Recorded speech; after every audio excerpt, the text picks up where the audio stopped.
बहुत बहुत स्वागत है दोस्तों आप सभी का आज की इस वीडियो में। आज हम देखेंगे बच्चों क्लास 11th का ज्योग्राफी सब्जेक्ट जो है, ठीक है, और बुक है उनकी भौतिक भूगोल के मूल सिद्धांत। और आज का हमारा चैप्टर है चैप्टर नंबर 9 जिसका नाम है सौर विकिरण, ऊष्मा संतुलन एवं तापमान। तो बच्चों इसका पार्ट 1 जो है वो ऑलरेडी अपलोड कर दिया गया है चैनल पे। अगर आपने नहीं देखा है तो जाइएगा, लिंक मिल जाएगा आपको डिस्क्रिप्शन बॉक्स में, वहां से चेक कीजिएगा। ये पार्ट 2 है, ठीक है।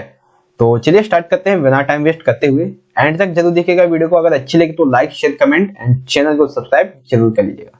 सबसे पहले आज का हमारा टॉपिक है बच्चों तापमान को प्रभावित करने वाले कारक। अब देखिए पहले इसे हम समझते हैं इसका मतलब क्या है। तो देखिए जैसा कि मैंने आपको पिछली वीडियो में बताया था कि ये हमारा जो सूर्य है, ठीक है, और ये जो है हमारी पृथ्वी। सूर्य को मतलब पृथ्वी को सूर्य से प्राप्त होने वाली जो ऊर्जा है उसे क्या कहते हैं? सूर्य ताप कहते हैं, ठीक है। इसे क्या कहते हैं हम? सूर्य ताप। और वहीं तापमान जो है वो कुछ इसी तरह का होता है, लेकिन उसमें क्या डिफरेंस है कि इस पृथ्वी की सीमा से और सूर्य की सीमा के बीच का जो एरिया है जिसे हम कहते हैं वायुमंडल, ठीक है, इस वायुमंडल में जो तापमान होता है उसे किस तरह से प्रभावित किया जाता है, क्या वो चीजें हैं, ये सभी हम अभी पढ़ेंगे, ठीक है। चलिए स्टार्ट करते हैं। सबसे पहला टॉपिक क्या है? तापमान के वितरण को प्रभावित करने वाले कारक। तो देखिए ऊष्मा किसी पदार्थ के कणों में अणुओं की गति को दर्शाती है, वही तापमान किसी पदार्थ या स्थान के गर्म या ठंडा होने को दर्शाता है, और जिसे हम डिग्री पे मापते हैं। अर्थात जो पृथ्वी है, ठीक है, यहाँ पे मान लीजिए जितने भी पहाड़ वगैरह हैं, तो ये एक पहाड़ यहाँ पे है, एक पहाड़ यहाँ पे है, एक पहाड़ यहाँ पे, एक यहाँ पे है। तो ये जो एरिया है ये वाला जहाँ पे आप ये हीट देख रहे हैं, तो ये यहाँ के जो पहाड़ है मतलब वो गर्म है, और इसके बाई साइड वाले जो एरिया हैं उसके पहाड़ क्या होंगे? ठंडे रहेंगे। तो ये जो कारण होता है वो किसकी वजह से होता है? पृथ्वी के घूर्णन की वजह से। तो इसी को कहेंगे हम तापमान के प्रभावित करने का एक कारण क्या हो जाएगा? पृथ्वी के घूर्णन की वजह से, ठीक है। और फिर यहाँ पे क्या कहता है कि वही तापमान किसी पदार्थ या स्थान के गर्म या ठंडा होने को दर्शाता है। तो तापमान का अर्थ क्या हो गया?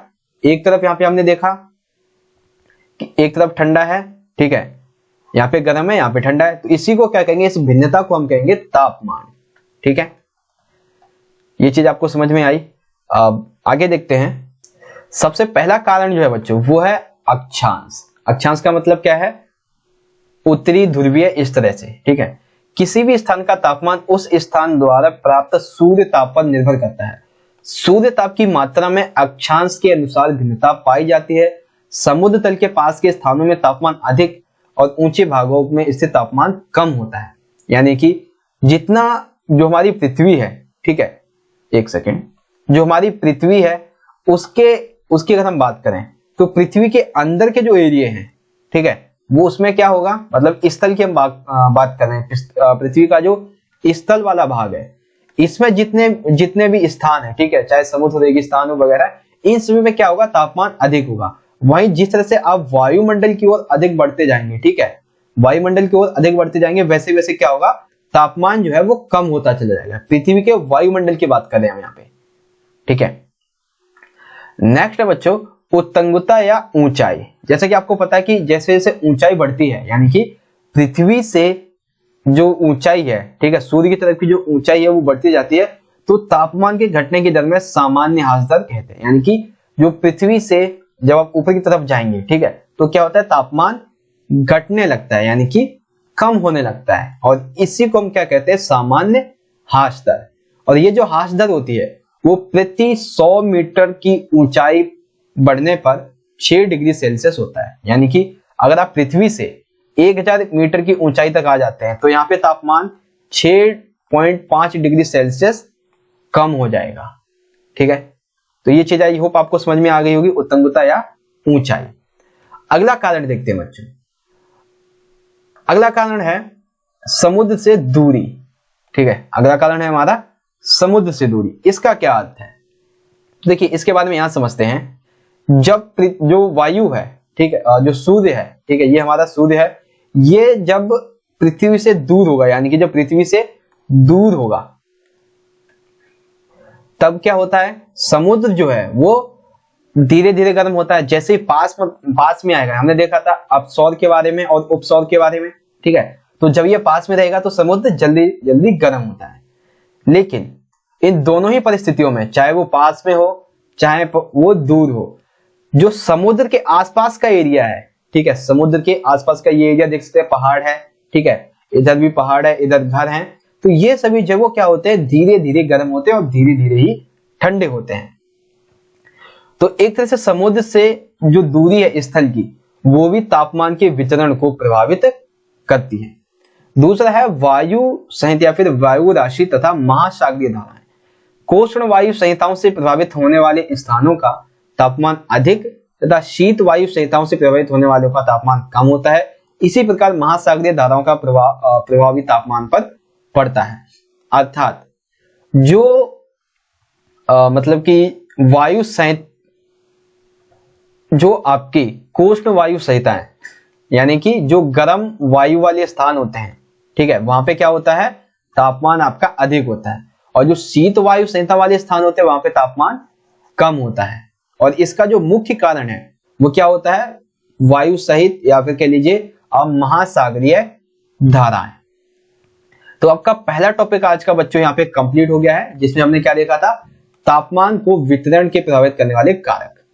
आज के अगले टॉपिक की बात करते हैं। अगला है तापमान का व्युत्क्रमण अथवा प्रतिलोम। यानी कि सामान्य तौर पे हम क्या देखते हैं, तापमान जो है वो क्या होता है, पृथ्वी को सूर्य से प्राप्त होता है, ठीक है, यानी कि सूर्य से तापमान पृथ्वी की तरफ जाता है। लेकिन कई बार क्या होता है कि जो तापमान है वो पृथ्वी पर पहुंचने से पहले ही अंतरिक्ष में विकृत हो जाता है, ठीक है, मतलब तापमान जो है वो पृथ्वी तक पहुंचा भी नहीं और वापस ये अंतरिक्ष में विकृत हो गया। अब ये जो है इसी को कहते हैं तापमान का व्युत्क्रमण। अब इसे किस तरह से हम समझेंगे, चलिए उसे देखते हैं। तो इसके लिए सबसे पहले आपको दो चीजें पता होनी चाहिए। हाँ देखिए, सामान्य परिस्थितियों में क्या होता है कि ऊंचाई के साथ जाने पर तापमान क्या होता है, घटता है, अर्थात कम होता है जैसे जैसे ऊंचाई बढ़ती जाती है। परंतु कई बार क्या होता है कि यह सामान्य ह्रास दर उलट जाती है, यानी कि जिस तरह से आप पृथ्वी से ऊंचे की तरफ जाएंगे तो नॉर्मल क्या होता है, तापमान कम होता है, लेकिन कई बार तापमान अधिक होने लगता है। ये बहुत कम देखा गया है, ठीक है, लेकिन कई बार ऐसा होता है। एवं ऊंचाई के साथ तापमान के बढ़ने को तापमान का व्युत्क्रमण कहते हैं, ठीक है। तापमान के प्रतिलोमन में धरातल के समीप ठंडी वायु तथा ऊपर की ओर गर्म वायु होती है। सामान्य तौर पे बच्चों हम क्या देखते हैं कि जो पृथ्वी है हमारी, ठीक है, पृथ्वी के स्थल मंडल के आसपास की जो वायु होती है, ठीक है, ये जो पृथ्वी के स्थल मंडल के आसपास की वायु है वो कैसी होती है, गर्म होती है, गर्म होती है। लेकिन जो तापमान का व्युत्क्रमण होता है उस दौरान ये जो वायु है वो कैसी होती है, ठंडी होती है और वायुमंडल गर्म होता है, जबकि वायुमंडल अधिकतर नॉर्मल स्थितियों में क्या होता है, ठंडा होता है, ठीक है। तो ये चीज आपको पता चल गई कि तापमान का व्युत्क्रमण से क्या तात्पर्य है। आगे बात करते हैं, इसी का टॉपिक है, पॉइंट है कि तापमान के व्युत्क्रमण को प्रभावित करने वाले कारक, या फिर उसके लिए, यानी कि जब तापमान का व्युत्क्रमण है वो होगा तो उसके लिए क्या क्या भौगोलिक आवश्यक दशाएं हैं वो हमें देखनी है, ठीक है। तो देखिए, सबसे पहली क्या है, लंबी रातें। इसका अर्थ क्या है, जब पृथ्वी जो है वो दिन के समय अपना तापमान ग्रहण करती है तथा रात के समय तापमान को छोड़ती है, और रात्रि के समय तापमान छोड़ने से पृथ्वी ठंडी हो जाती है तथा उसके ऊपर की वायु गर्म हो जाती है। अर्थात तापमान का व्युत्क्रमण जो है वो कब होगा, जब लंबी रातें होगी, अर्थात जो ये ठंडी के समय पर आपका जो शीत मौसम आता है उस समय ये अधिक होता है। शीत मौसम में क्या होता है कि जो तापमान है हमारा, ठीक है, तापमान जो है वो दिन के समय ग्रहण करते हैं तो पृथ्वी जो है वो गर्म रहती है, और रात के समय छोड़ते हैं तो पृथ्वी ठंडी हो जाती है। लेकिन ठंडियों के समय में ऐसा होता है कि तापमान जो है वो ऊपर जा ही नहीं पाता है, ठीक है। तो इसलिए क्या होता है कि जो तापमान का व्युत्क्रमण इसी को कहते हैं, ये जो भाग है वो हो जाएगा गर्म, ठीक है, नॉर्मल स्थितियों में। लेकिन तापमान का व्युत्क्रमण कम होगा जब ये ठंडा होगा, ठीक है, जो स्थल है रात के समय ठंडा होगा और वायुमंडल गर्म होगा। तो लंबी रातें कई बार जो तापमान का व्युत्क्रमण है उसे प्रभावित करती हैं। दूसरा है स्वच्छ आकाश। स्वच्छ आकाश का मतलब क्या है, भौमिक विकिरण के द्वारा पृथ्वी के ठंडा होने के लिए स्वच्छ आकाश अथवा मेघ रहित का होना आवश्यक है। मेघ विकिरण में बाधा डालते हैं तथा पृथ्वी एवं उसके साथ लगने वाली वायु को ठंडा होने से रोकते हैं। तो अब देखिए, ये जो मेघ है आपके, ठीक है, यहाँ पे आप मेघ देख सकते हैं, मैं पिक्चर्स लेके आया हूं, ठीक है। ये जो मेघ है वो क्या करते हैं, पृथ्वी के संपर्क में जो आने वाली वायु होती है, ठीक है, उसको क्या करते हैं, अवशोषित कर लेते हैं और उसे क्या करते हैं, उसे जो वो ये गर्म कर देते हैं। तो क्या होता है, तापमान का विक्रमण नहीं हो पाता है। इसीलिए मेघ रहित आकाश यानी कि एकदम से स्वच्छ आकाश होना चाहिए। जैसे आप इस पिक्चर में देख सकते हैं, ये जो बादल है वो यहाँ पे बिल्कुल भी नहीं होना चाहिए, स्वच्छ आकाश, एकदम आसमान नीला नीला होना चाहिए, ताकि जो मेघ है वो वायु को ठंडा ना कर पाए, ठीक है। क्योंकि विकिरण कब होगा, जब पृथ्वी की सतह की वायु जो है वो गर्म रहेगी। नेक्स्ट पॉइंट है शुष्क वायु। शुष्क वायु का यहाँ पे मतलब क्या है, आर्द्र वायु में ऊष्मा को ग्रहण करने की क्षमता अधिक होती है, जिससे तापमान की ह्रास दर में कोई परिवर्तन नहीं होता, परंतु शुष्क वायु भौमिक विकिरण को शोषित नहीं कर सकती, अतः ठंडी होकर तापमान की विकिरण स्थिति पैदा करती है। इस पॉइंट का अर्थ क्या है, इसका मतलब समझिए। शुष्क वायु यानी कि ठंडी वायु, अधिकतर क्या होता है कि जो गर्म वायु होती है उसके अंदर ऊष्मा को यानी कि सूर्य ताप को ग्रहण करने की क्षमता जो है वो अधिक होती है, और जिससे कि तापमान का जो विक्रमण है वो नहीं होता। लेकिन जो शुष्क वायु है, ये जो भौमिक विकिरण होता है यानी कि जो सूर्य ताप होता है उसको शोषित नहीं कर पाती है। यानी कि मान लीजिए जो ठंडा पिंड है, ठीक है, वो सूर्य से कितनी ऊर्जा प्राप्त कर पाएगा, यानी कि जो सूर्य से आने वाली जो ताप है उसे ग्रहण नहीं कर पाएगी। और वहीं हीट अगर होगी, यानी कि ये वाला जो पार्ट है वो अगर हीट का है और ये भी हीट का है, तो क्या होगा, ये अधिक जल्दी गर्म होगा, तो इससे तापमान का विकिरण नहीं होता है। इसीलिए क्या होता है कि जो शुष्क वायु होती है, ठंडी वायु जो होती है, वो इस विकिरण को शोषित नहीं करती है और ठंडी होकर तापमान के विकिरण को प्रभावित करती है, यानी कि तापमान का विकिरण हो जाता है। नेक्स्ट है हिमच्छादन। हिमच्छादन का क्या अर्थ है, हिम जो है यानी कि जो बर्फ है, ये विकिरण के अधिकांश भाग को परिवर्तित कर देती है, जिससे वायु की निचली परत ठंडी रहती है। यानी कि आपने देखा होगा कि जो बर्फ होता है, ठीक है, ये पहाड़ों पे यहाँ पे देख सकते हैं, ये जो बर्फ है ये क्या करती है, सूर्य से आने वाली जो ऊर्जा होती है उसको अवशोषित कर लेती है और वापस ही भेज देती है। अर्थात क्या होता है कि ये जो बर्फ है ये इस ऊर्जा को वापस भेज देती है, अतः जो स्थल की जो वायु है वो क्या हो जाती है, ठंडी ही बनी रहती है, जो कि तापमान के विकिरण को प्रभावित करती है, यानी कि इसी की वजह से तापमान विकिरण होता है। तो ये सारी चीजें आई होप आपको समझ में आ गई होंगी अच्छे से। तो आज जो है बच्चों हमने दो इंपॉर्टेंट टॉपिक किए हैं, वो क्या क्या है एक बार दोबारा से देख लेते हैं। तापमान के वितरण को प्रभावित करने वाले कौन कौन से कारक हैं, ठीक है। पहला है अक्षांश, दूसरा है उत्तुंगता या ऊंचाई, फिर अगला पॉइंट था समुद्र से दूरी, ठीक है, फिर है वायु सहित महासागरीय धाराएं, और तापमान के विकिरण अथवा प्रतिलोम क्या होता है इसके बारे में हमने पढ़ा।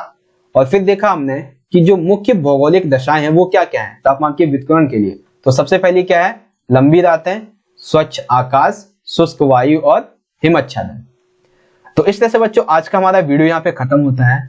बच्चों आपको वीडियो अच्छी लगी हो तो लाइक जरूर कीजिएगा, अपने दोस्तों को भी ज्यादा से ज्यादा जरूर शेयर कीजिएगा, और आपका कोई सुझाव है तो कमेंट बॉक्स में जरूर बताइएगा। फेसबुक, इंस्टाग्राम, ट्विटर और टेलीग्राम ग्रुप का लिंक बच्चों आपको वीडियो के डिस्क्रिप्शन बॉक्स में मिल जाएगा, वहां से जाके हमें जरूर फॉलो कर लीजिएगा, और टेलीग्राम को जरूर ज्वाइन कर लीजिएगा बच्चों, क्योंकि यहाँ पे मैं आपको डेली बेसिस पे कुछ नई नई अपडेट्स देता रहता हूँ। बच्चों वीडियो अच्छी लगी तो लाइक कीजिएगा, शेयर कीजिएगा अपने सभी दोस्तों के साथ। मिलेंगे नेक्स्ट वीडियो में, तब तक के लिए आप पढ़ते रहिए, अपना ख्याल रखिए। धन्यवाद। जय हिंद, वंदे मातरम।